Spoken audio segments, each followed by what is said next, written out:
Como é bom iniciar o ano diante do altar, junto ao altar, celebrando a Santa Eucaristia, trazendo para a nossa vida a palavra de Deus, além de buscar as graças e bênçãos. E esse salmo expressa muito bem no seu refrão o que queremos de melhor no ano novo. Que Deus nos dê a sua graça e sua bênção. Que esse ano 2024 seja esse tempo que Deus nos possa em tudo nos amparar com a sua graça e sua bênção. Que a face de Deus amorosamente esteja sempre voltada para nós, nos guardando e nos guiando. Depois o salmista vai desenvolvendo a sua oração, porque aqui é uma oração, o salmo. É alguém que está partilhando a sua intimidade com Deus. Ele transforma em texto a sua oração. Fala que a terra toda é chamada a se colocar diante de Deus com alegria. E na parte final, se é importante por um lado e queremos receber a bênção de Deus, por outro lado temos que nos comprometer também diante de Deus. Que os respeitem os confins de toda a terra. Deus está pronto a nos amar, a cuidar de nós, a nos abençoar. Mas Deus espera de nós, na presença dEle também, o respeito da fé. Chama temor de Deus, a confiança e a vontade de agradar a Deus com a nossa vida.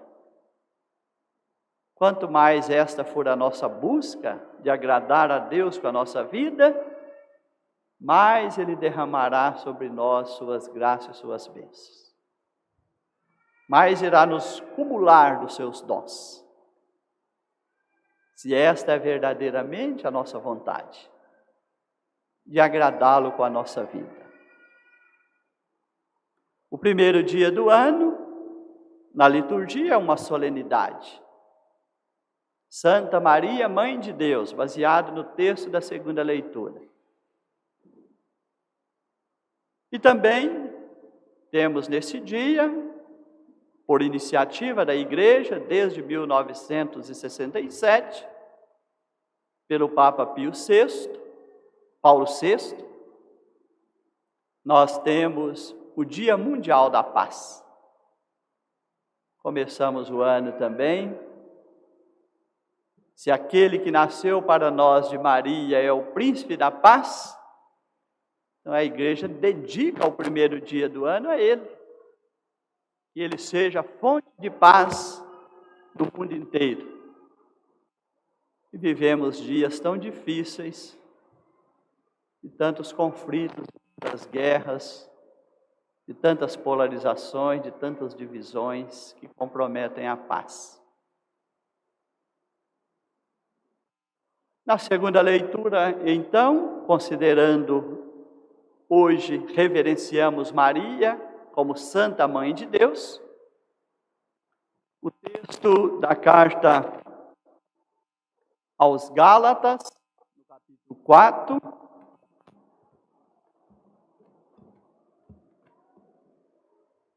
Deus enviou o seu Filho, nascido de uma mulher. É a mulher Maria, que concebe por obra do Espírito Santo.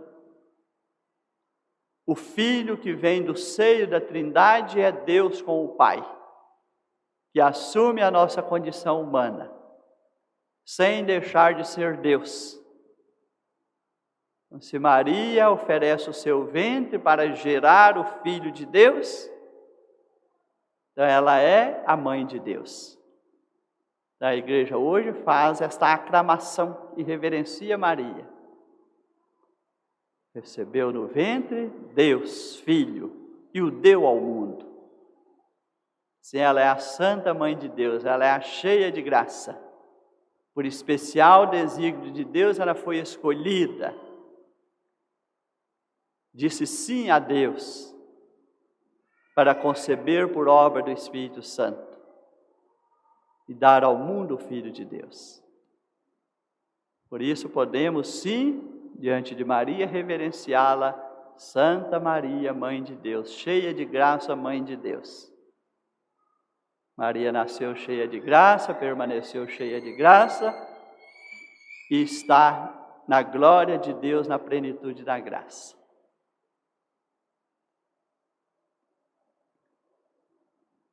Maria se torna para nós, e aqui agora vem essa importância de ter sido chamada de mulher, porque é uma relação direta dos desígnios de Deus, a obra da criação e da redenção. Se por Eva, a mulher, o pecado entrou no mundo e reina até a vinda de Jesus, quando se realiza a obra da redenção. Então é importante que Maria aqui seja chamada de mulher, é a nova Eva. Vai nascer a partir do mistério da encarnação, a humanidade redimida em Cristo. Cristo é o novo Adão. Eva é a mãe de todos os viventes. Maria é mãe da humanidade redimida, por isso ela é mulher. É mãe da igreja, e hoje uma das orações lembra, mãe de Jesus e mãe da igreja, nossa mãe. Então, na ordem da redenção, da humanidade redimida, ela é mãe de toda a família humana. A mãe de Deus, a mãe de Jesus, é a mãe da igreja, é a nossa mãe. E a carta aos Gálatas vai acentuando, por este acontecimento e tudo por graça de Deus, nós somos feitos filhos de Deus, nos deu a graça da filiação adotiva, no Filho, que assumiu a nossa condição humana, e Deus, então, assim como o Filho está revestido do seu Espírito, ou seja, de vida divina, Ele é Deus como Pai, nos dá também a vida divina. Então, todos nós também, por graça de Deus, no Filho, que assume a nossa condição humana, recebemos o dom da filiação divina, filiação adotiva, e o Pai nos dá o Espírito do seu Filho. Nos reveste também da filiação divina. E nesse Espírito, todos nós podemos clamar diante de Deus, Abá, ó Pai. Chamar Deus de Pai. Na certeza de que Ele nos ama e nos tem perante seus olhos como filhos. E quer para nós todo bem como seus filhos. Por isso a igreja, de maneira tão bonita, quando vamos rezar o Pai Nosso, é baseado nesta carta aos Gálatas. Somos filhos adotivos, estamos revestidos do Espírito do Filho, da vida divina, e assim podemos, com toda a confiança, nos dirigir a Deus como filhos.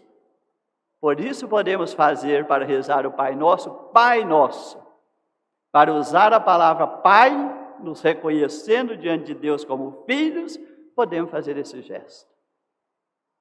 Porque estamos revestidos do Espírito do Filho, do dom da filiação divina, da vida divina, e temos dignidade para fazer esse gesto e dizer Abá, ó Pai, que algumas traduções diz Paizinho, Pai querido, Pai amoroso. É como uma criança que, quando quer o cuidado do pai, pequena e frágil, quando ela cai, quando ela machuca, quando ela está cansada, sonolenta, ela ergue o bracinho, ela não precisa fazer nada. Ela só faz esse gesto para que o pai recline sobre ela e a tome nos braços. Esse gesto é uma oração. É a certeza de que, quando fazemos isto, Deus reclina sobre nós como filhos e nos toma no braço. é a riqueza da Eucaristia. Nós participamos da Eucaristia como humanidade redimida em Cristo. É o altar, é a mesa. Nós participamos da Eucaristia como família da fé. E nós participamos da Eucaristia como filhos de Deus. Na certeza de que o Pai está amorosamente no seu Filho, voltando para nós o seu olhar. Ele recrina sobre nós. Então, nosso Deus não é um Deus distante. Por isso, o mistério da encarnação é uma expressão da proximidade amorosa de Deus. No Antigo Testamento, Deus falou escolhendo os profetas. Por isso, a primeira leitura veio falando do sacerdócio. Os profetas e os sacerdotes serviam-se de instrumento para Deus comunicar com a casa de Israel. Na primeira leitura, é lá junto ainda a Abraão, o sacerdote Araão. Ele é chamado a invocar o nome de Deus. O sacerdote tem essa missão, invocar o nome de Deus, na circunstância da primeira aliança do Antigo Testamento, é pedir a bênção de Deus sobre a casa de Israel. Isso é invocar o nome de Deus é pedir a bênção. Depois o sacerdócio de Araão, dando mais um passo, se torna, na casa de Israel, a tribo de Levi. Entre as 12 tribos, uma tribo era sacerdotal. Todos que nascessem na tribo de Levi eram sacerdotes. E tinham a missão de guardar a arca. E tinham a missão de abençoar a casa de Israel. Era a tribo e oferecer os sacrifícios. Era a tribo sacerdotal. Agora, o sacerdócio tem a sua plenitude em Cristo, sumo sacerdote. Ele vem e agora não oferece outros sacrifícios, não faz outras doações no altar, outras oferendas no altar. Ele se oferece no altar da cruz e inaugura o novo sacerdócio. Agora é o sacerdócio na obra da redenção. É o Cristo se oferecendo por nós, ofereceu-se já por nós na cruz para nos redimir, a nova humanidade, o novo Adão, e continua a se oferecer por nós até a parousia. É por ele e através dele que invocamos o nome de Deus. Porque agora é dele que vem as bênçãos de Deus para nós, os dons do céu. De sua plenitude recebemos graça por graça. Foi o evangelho do dia de Natal, na missa do dia, a narrativa de São João, no capítulo 1. De sua plenitude recebemos graça por graça. Agora ele é que é a fonte. Ele é que é a fonte. E a igreja agora tem um sacerdócio apostólico que Cristo deu aos apóstolos, para continuar a obra da redenção. Como o Pai me enviou, eu vos envio. E a igreja é enviada a partir dos apóstolos, revestida do sacerdócio apostólico. Jesus transfere a sua autoridade para os apóstolos. E daí decorre o sacerdócio ministerial na vida da igreja. Então hoje a igreja vai nesse primeiro dia invocar o nome de Deus sobre toda a humanidade. Ou seja, invocar a bênção de Deus sobre toda a humanidade. Queremos terminar nossa reflexão usando essa bênção de Araão. Para agora, na força do sacerdócio ministerial, o sacerdócio de Cristo, pedirmos essa bênção de Deus, e a igreja o faz hoje no mundo inteiro. Que encontre portas abertas para acolher esta bênção. Não podemos deixar também, no dia de hoje, de mencionar o Dia Mundial da Paz na sua 57ª edição. Os papas sempre nos oferecem para esse dia, e isso entrou no calendário mundial. Desde 1967, ali, no ambiente do Concílio Vaticano II, o Papa Paulo VI escolheu esse dia, primeiro dia do ano, proclamou esse dia como Dia Mundial da Paz. que ele fecha a oitava do Natal, fecha as celebrações natalinas.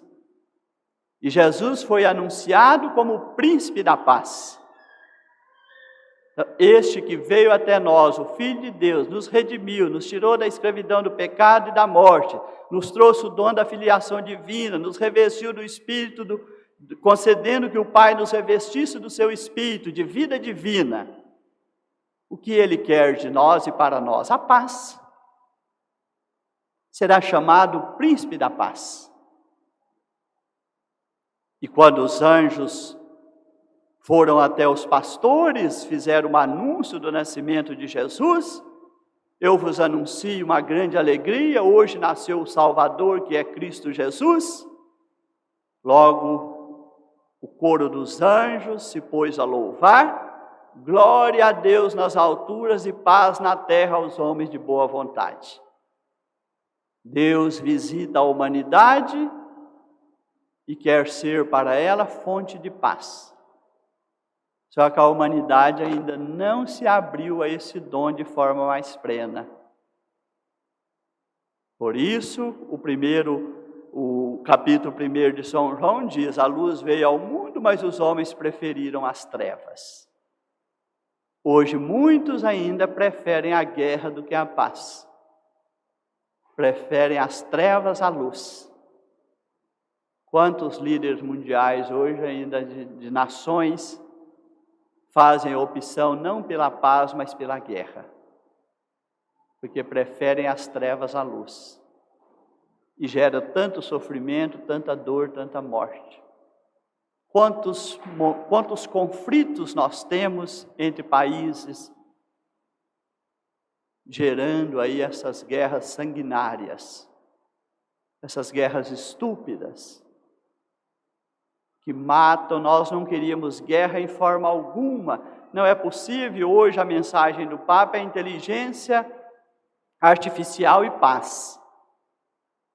A ciência e a tecnologia têm se desenvolvido tanto, e o homem parece que tem regredido no seu comportamento. Parece que está sendo inversamente proporcional.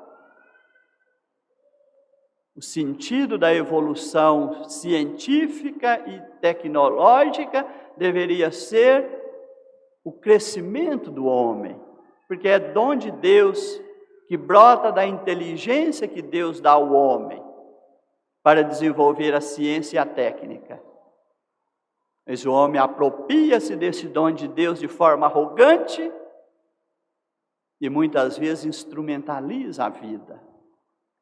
A mensagem do Papa, depois procurem na internet, é um texto longo e denso.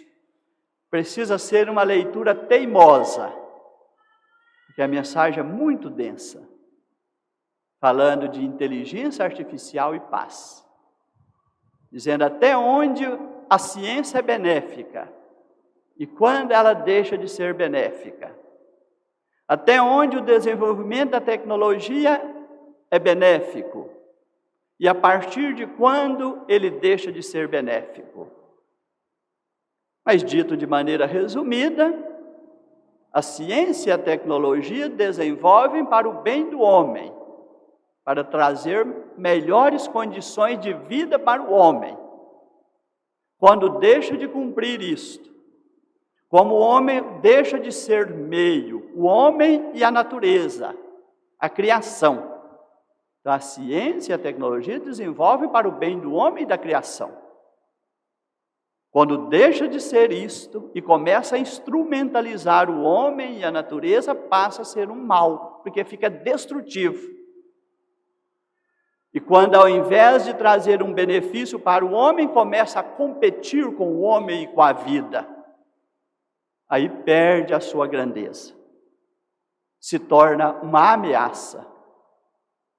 O Papa, então, coloca a necessidade não só de cada país, na sua autonomia, ter uma regulamentação ético-moral para o desenvolvimento da ciência e da tecnologia, como ter hoje organismos internacionais que desenvolvam tratados internacionais multilaterais com princípios e declarações vinculantes que faça com que ponha limite até onde a ciência pode ir sem prejudicar e manipular a vida do homem e a criação.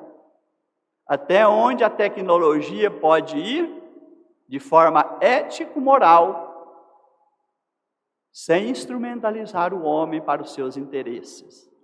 E quando esse interesse é aumentar poder e lucro, fica totalmente inconsequente. Não importa o mal que causa. Aí a natureza e o homem se tornam meio e deixa de ser fim. E começam a ser prejudicados pelo desejo de poder na ciência e na tecnologia, pelo desejo de lucro na ciência e na tecnologia. Esta é a grande questão, é uma coisa de... Então, ler esta mensagem, quem tiver esse interesse, olha na internet, está acessível o texto na íntegra, traduzido em português, no site do Vaticano, lá está a mensagem do Papa. Mas precisamos ler com teimosia, porque o texto é denso e intenso. E é uma questão muito atual. Não imaginamos o quanto nós estamos na mão da tecnologia. E às vezes achamos que estamos sendo muito beneficiados por ela.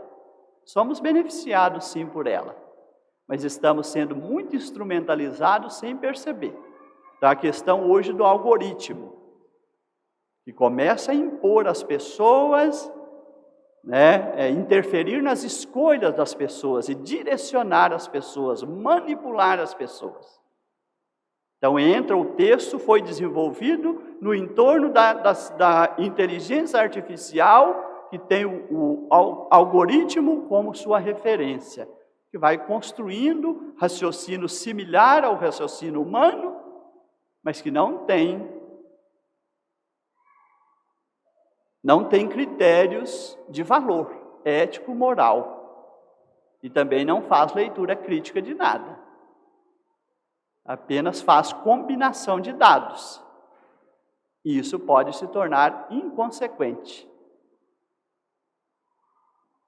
E isso é mundial, não tem fronteira. Por isso o acordo precisa ser mundial, multilateral e vinculante, para que todos os países tenham necessariamente de se enquadrar, para que não venha situações gravíssimas. E o Papa, num determinado momento, fala: pior do que a inteligência artificial da máquina, que é limitada, porque ela é sempre programada por alguém, a máquina não age sozinha, é sempre alguém sem ética que está ousando atrás da máquina e da tecnologia, é um humano que está lá atrás. Ela não desencadeia por si, ela precisa ser programada e acionada. Então tem alguém, tem pessoa. Com que intenção, com que interesse se usa a inteligência artificial? Então vai colocando essas questões, e o Papa diz, então pior do que a máquina ter uma inteligência artificial, é o homem ter um coração artificial. É o homem perder a sua condição humana, perder a sensibilidade, perder a amorosidade, perder a compaixão, perder a misericórdia e ficar frio e calculista. Agir com indiferença, sem se incomodar com o quanto está prejudicando as pessoas e a criação. É o homem que teve agora, seu coração foi tomado pela tecnologia. E o seu coração deixou de ser humano, que lá no Antigo Testamento está, precisa trocar o coração de pedra e colocar o coração de carne. E hoje a tecnologia está tirando o coração de carne e pondo o coração artificial, tecnológico no homem. Ele se encanta com o desenvolvimento da técnica. e não chora diante das dores humanas, a máquina nunca vai chorar. A máquina nunca vai se alegrar. Ela vai executar comandos. Isso está sendo usado nas guerras. Esses drones que são programados vão e jogam uma descarga de bomba sobre um hospital, sobre uma escola, e pouco se importa com o que acontece ali. É o coração artificial do homem, que apropriou-se da tecnologia para a morte. Então são questões do nosso tempo, penso que é muito denso, mas é uma questão que a gente não pode ficar alheio, porque o mistério da encarnação, o Filho de Deus entrou na realidade do mundo, com tudo de bom que tem, com todas as mazelas que tem nesse mundo, e ele veio redimir. Ele veio tirar a maldade do coração do homem, para pôr o amor. E essa continua sendo, a dinâmica do mistério da encarnação. A igreja continua no mundo para ser um instrumento para que Jesus redima o homem, tire a maldade do coração do homem e coloque o amor. Que a mãe de Deus, Maria, Santa Maria, Mãe de Deus, nos ajude a cuidar do nosso coração, para que ele não perca a sua amorosidade. Termino invocando, como fez o sacerdote Araão sobre a casa de Israel. Desde aqui, invoco essa bênção em favor de toda a nossa diocese, dos seus 22 municípios e 41 paróquias, quase 500 mil de habitantes. Que essa bênção alcance todas as cidades, todos os municípios, todas as paróquias, todos os ambientes que fazem parte da nossa diocese de Sete Lagoas. Ao abençoar os filhos de Israel, dizei-lhes: o Senhor te abençoe e te guarde. É o que desejamos nesse primeiro dia do ano. O Senhor faça brilhar sobre ti a sua face e se compadeça de ti. O Senhor volte para ti o seu rosto e te dê a paz. Assim seja.